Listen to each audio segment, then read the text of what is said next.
Okay, so this is step 1. Crush the hobnobs and pour in the melted butter. So what you need is 250 grams of hobnobs. As I said, I'm using digestives because I actually have to, because I couldn't find any, and an average packet of digestives appears to be, oh my goodness, I don't even know why that's not doing any kind of thing. It's 266 grams, so basically just use 1 packet. Now I'm going to do it using a blender because I happen to have one and it's easier. But what you can do if you need to is basically just stick them in a bag and bash them with a rolling pin. Helps to think of something really annoying when you're bashing them, so that you can actually like get them crushed into like bits the size of breadcrumbs. I should imagine the best thing to think about is 2020, which quite frankly can just do one. It's possibly the most annoying thing that's happened all year. So you will have to forgive me randomly rambling whilst I talk to you, but I'm just trying to fill the silence because I'm that kind of girl. Okay, so they are in the blender, and then I'm going to put them on ice because I don't know, it seems to be what works. And make sure the lid's on, and then I'm just going to whisk them out. Oops. And now it doesn't work. Hang on. There we go.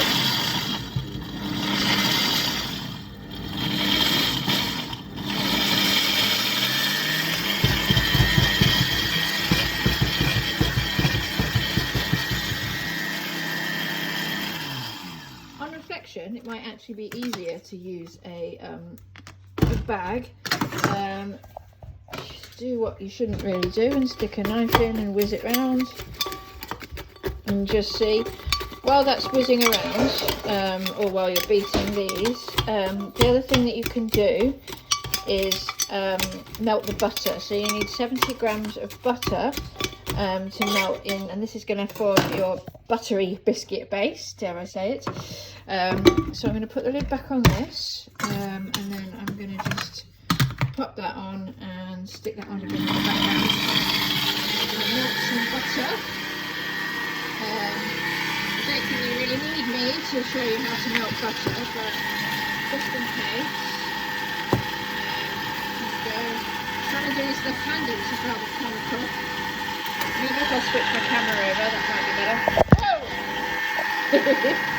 So this is going well. Okay, so I'm going to see how much butter that is. That's quite noisy, so I'm just going to stop it for a minute. Okay, let's stop that for a minute while I get this butter sorted out. So I'm going to see how much butter this is. Oh dear Lord, I clearly can't bake one-handed. What I should say is, people often say that baking is all about precision.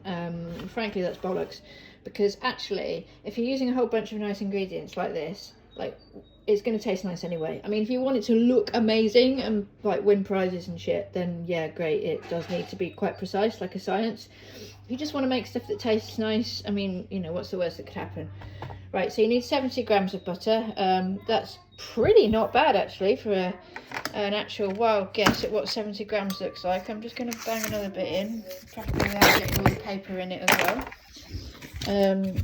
I'm fast realising that I am not Nigella Lawson and will not be having my own show anytime soon. So, there we go. Butter on. Melting. Good. Don't let it burn, otherwise it'll go all sort of like bubbly and caramelly and rubbish. Meanwhile, the biscuits still clearly haven't actually got themselves into any kind of order. They're clearly not listening to me. So what I'm going to do is just take out the bigger ones for a minute. And be massively interrupted by a small child who's decided that she wants to put her dolly on the toilet. Excellent. So yeah, this is still quite hard to do whilst I'm trying to talk to you. So anyway, at some point you will have managed to get the biscuits in some kind of order. I'm going to use this. This now looks a bit violent. I'm just going to stir this up like this. My baking usually does have some quite epic fails, but not usually on this kind of a scale, I have to say. But then, do you know what? I'm not usually videoing myself, so frankly, who knows? Right, let's try again. Whoa!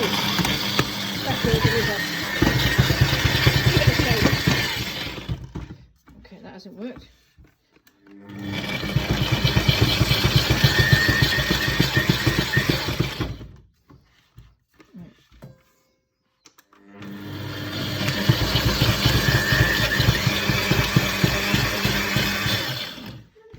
This is why, like, actually, don't bother spending like £500 on some fancy piece of equipment that doesn't work. But, anyway, that's kind of looking a lot better now, actually, to be fair to it.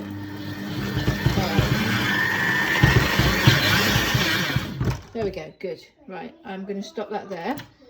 I'm going to take it off. There we go. Sorry about the dodgy camera skills as well. I should have probably put this on my head in some kind of GoPro specialist way, but I haven't, and I didn't. Yeah, it's now all stuck, so I'm going to implement the dodgy fork again. It smells good though, to be fair.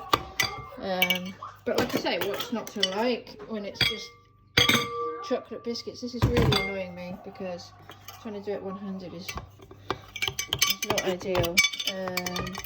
I'm not filming the whole thing again, so anyway, you kind of get the idea. You basically dig it out and then shove it in the bowl. Okay, once you've managed to do that, check the butter, make sure the butter isn't melting, but isn't burning. It should just be melting quite nicely. And then I'll just dig the rest of this out. Like this. Talk amongst yourselves. A cup of tea, why not? Because frankly, it's going to take me a little while to sort this out, I think. Right, let's just try this again. Oh, it's really hard to do it non-handed. Right, let's give it a bang. I don't know, who designs these things? Do we know any designers? I think there must be a gap in the market for something that doesn't stick quite as badly as this has. If all else fails, put your hands in. But obviously not while it's working, because that would be a massive fail. And a drain on our NHS resources at a time when our NHS resources cannot afford to be drained. Right, so now we have all of our crushed up biscuits, a bit like breadcrumbs, and our melted butter here. And a screaming child in the background, so I'm just going to get a fork out of here to ignore the washing up. Somebody hasn't done the washing up, probably me. Right, so the butter is now melted, and I'm just going to pour the butter into the biscuit mix like this, like so, and then swirl it all up like this. Okay, ignore the two children shouting in the background, please. I am so sorry. Right, and that's all mixed in like this. Doesn't matter if it's a bit grainy or if it's a bit lumpy. Basically, if you haven't broken up the biscuits, it's fine, because all that will happen is that the biscuits will just be a crunchy base, and that's absolutely fine. Girls, can you just keep it down a little bit while I do this video, please? Sorry about that. Here we go, like this. And then what you need to do is take your flan case, or whatever that happens to be, and then get your mixture, and you need to press it in to the bottom of the pan. Again, this is going to be quite hard for me to do one-handed, so I'm just going to put this down in 2 seconds. Right, I'm going to keep talking so that you know I haven't disappeared, but I'm just putting the base into my pan here. I probably do need to rethink the way that I'm doing it. So then it's like this, okay, and you just spread it all around. Spread it all around like this, and just so that you make a nice biscuit base. You can go up the sides a little bit if you want to, but it's not actually essential because the cheesecake's going to go on top. So basically this is just the bottom bit. It smells delicious. If you're anything like me, you could probably just get a bit of a spoon and eat the rest of the bit that's in there, which I should imagine will happen as soon as I stop this part of the video. So there we are. That is step 1, and I think it might also be step 2. So there we go. It looks a little bit like that. That's fine. It doesn't matter if it's uneven. And then pop it in the fridge and chill if you can. If you're not me and you don't have 2 small children running around, chill for 30 minutes or so. It doesn't have to be exactly 30 minutes. So there we have it. That was step 1, crush the hobnobs, pour in the melted butter. And step 2, press the mixture into the tin and chill. Whilst you're chilling, heat the oven to 170 degrees Celsius. I've no idea what that is in gas. I've no idea what that actually is generally. This is my oven. As you can see, this oven looks like it's on here. Look, see? This oven is actually off because our thermostat is, I think, fucked. So basically, it doesn't work at all. It's either on or hot or off, basically. So I'm going to turn my oven on, which now makes it look like it's off. And whilst I'm waiting for that to heat up, the biscuits will chill, and I will be right back with step 3 and 4.